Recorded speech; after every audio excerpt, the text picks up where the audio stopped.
दोस्तों, क्रिकेट तो हम और आप सभी बचपन से देख रहे हैं। अगर मैं आपसे एक सवाल पूछूं तो क्रिकेट के इतिहास को देखकर आपको क्या लगता है कि क्रिकेट जगत की सबसे ज़्यादा मजबूत टीम कौन सी है? दोस्तों, सभी लोग अपने अपने देश का नाम लेंगे और हम भारतीयों के लिए तो टीम इंडिया ही सबसे बेस्ट है, जो कि है भी। दोस्तों, ये बात किसी से भी नहीं छुपी है कि ऑस्ट्रेलिया शुरुआत से ही क्रिकेट के इस खेल पर राज करने आई है। दोस्तों, एक समय था जब हर आईसीसी टूर्नामेंट ऑस्ट्रेलिया का ही राज हुआ करता था और ऑस्ट्रेलिया ही वो टीम है जिसके पास सबसे ज़्यादा वर्ल्ड कप हैं और एकमात्र ऐसी टीम जिसने लगातार 3 वर्ल्ड कप अपने नाम दर्ज किए हैं। दोस्तों, दोबारा एक क्रिकेट इतिहास में शायद ही देखने को मिले।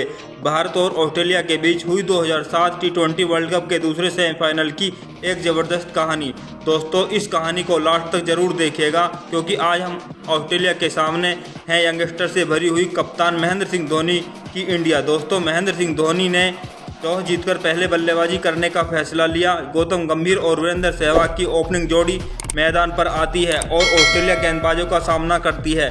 पहली ही गेंद से ही ऑस्ट्रेलिया की स्लेजिंग शुरू हो चुकी थी, मगर दोस्तों गौतम गंभीर ने भी इसका जवाब दिया। गौतम गंभीर ने इसी ओवर में चौका लगाकर अपना और भारतीय टीम का खाता खोला। पहले 5 ओवर तक तो भारतीय टीम ने कोई विकेट नहीं खोया। दोस्तों, सहवाग छठे ओवर में चौका लगाने के बाद जॉनसन की गेंद पर कप्तान गिलक्रिस्ट के हाथों कैच आउट हो जाते हैं।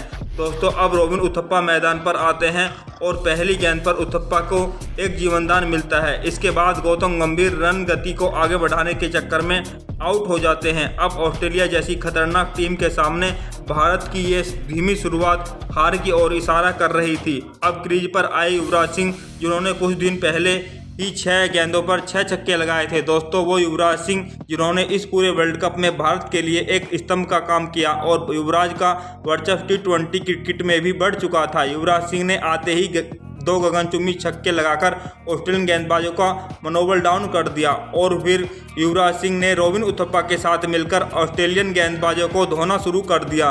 दोनों की इस खतरनाक बल्लेबाजी का ऑस्ट्रेलियन गेंदबाजों के पास कोई जवाब नहीं था। युवराज सिंह लगातार ऑस्ट्रेलिया पर चौके छक्कों की बरसात कर रहे थे। उन्होंने ऑस्ट्रेलियन गेंदबाजों की लाइन और लेंथ बिगाड़ दी थी और वहीं दूसरे छोर से रॉबिन उथप्पा भी युवराज सिंह का साथ दे रहे थे। युवराज सिंह के आक्रामक बल्लेबाजी की बदौलत भारतीय टीम का रन रेट भी आगे बढ़ रहा था और फिर एक और बड़े छक्के से युवराज सिंह ने मात्र 20 गेंदों में अपनी 50 पूरी कर ली और जहां 10 ओवर की समाप्ति पर भारत का स्कोर मात्र 60 रन था, वो स्कोर अब 14 ओवर में 115 रन के पार जा चुका था। फिर 15वें ओवर की पहली गेंद पर उथप्पा ने भी एक छक्का लगाया और अगली गेंद पर रन लेने के चक्कर में वो रन आउट हो जाते हैं और अब मैदान पर आते हैं भारतीय टीम के कप्तान महेंद्र सिंह धोनी। आते ही धोनी ने साइमंड को एक चौका लगाकर ऑस्ट्रेलिया को दिखा दिया ये टीम फेयरलैंड क्रिकेट खेलना भली भांति जानती है। फिर 18वें ओवर की पहली गेंद पर युवराज सिंह ने एक और लंबा सिक्स लगा दिया। युवराज सिंह तो आज हर एक गेंद पर बड़ा शॉट तलाश रहे थे, जिसका परिणाम उनको भुगतना पड़ा और उसी ओवर में युवराज सिंह एक बड़ा शॉट लगाने के चक्कर में आउट हो जाते हैं।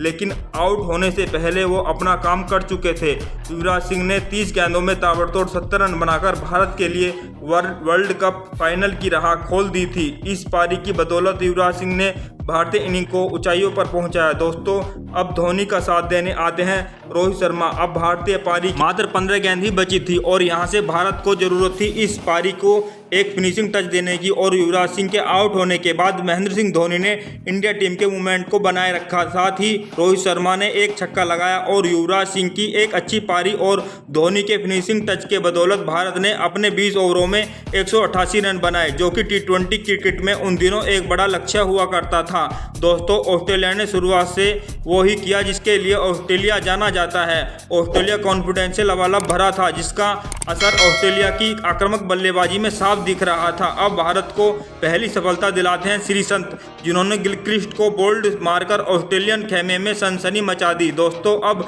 मैदान पर आते हैं ब्रैड होज, लेकिन दूसरे छोर पर हैडन अलग ही अंदाज में बल्लेबाजी कर रहे थे। दोस्तों, वो एक के बाद एक बाउंड्री लगाए जा रहे थे। हैडन शुरुआत से ही अच्छी बल्लेबाजी कर रहे थे। अब भारत को मैच में वापसी करवाते हैं इरफान पठान। उन्होंने होज को कैच आउट करवा दिया। लेकिन भारत को अब किसी भी हालत में मैथ्यू हेडन का विकेट चाहिए था। अब हेडन का साथ देने क्रीज पर आते हैं एंड्रू साइमंड्स, और साइमंड्स ने भी अपने ही अंदाज में ताबड़तोड़ बल्लेबाजी शुरू कर दी। अब मानो ये दोनों ऑस्ट्रेलिया के लिए 20 ओवर से पहले ही इस मैच को खत्म करने की राह में थे। दोस्तों अब वो ही हो रहा था जिसका सभी भारतीय फैंस को डर था, क्योंकि दोनों ही बल्लेबाज रनों की बारिश कर रहे थे। दोनों की ताबड़तोड़ साझेदारी भारत को T20 वर्ल्ड कप से दूर कर रही थी। धोनी अपने सभी गेंदबाजों से गेंद डलवाते हैं, लेकिन दोस्तों कोई भी गेंदबाज उनको विकेट दिलवाने में कामयाब नहीं हो रहा था।